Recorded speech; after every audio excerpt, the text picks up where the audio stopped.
Đồng lấy mi, stu họ lan thay nợ bật ngày chăn ní, cài Amerik nâng Iran pa cà vi praha khnia.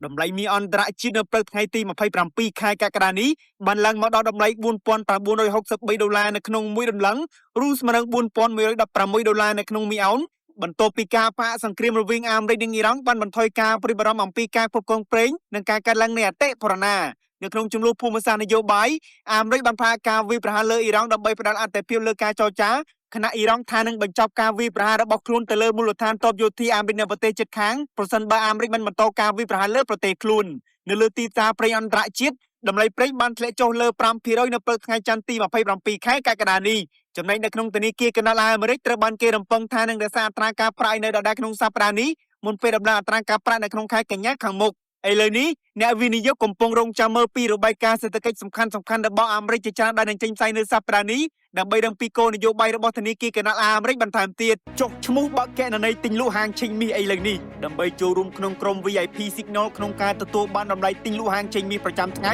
និងការប្រឹក្សាផ្ទាល់ពីហាងឆេងមាសជាមួយគ្រូជំនាញដែលមានបទពិសោធន៍15ឆ្នាំតាមរយៈ Telegram ឬលេខទូរស័ព្ទ070 80 5លោកអ្នកក៏អាចតាមដានតម្លៃហាងឆេងមាសអន្តរជាតិប្រចាំថ្ងៃនិងព័ត៌មានសេដ្ឋកិច្ចសំខាន់ៗជុំវិញពិភពលោកនៅលើ Facebook Page និង Channel Telegram របស់ Master Ken Academy សូមអរគុណ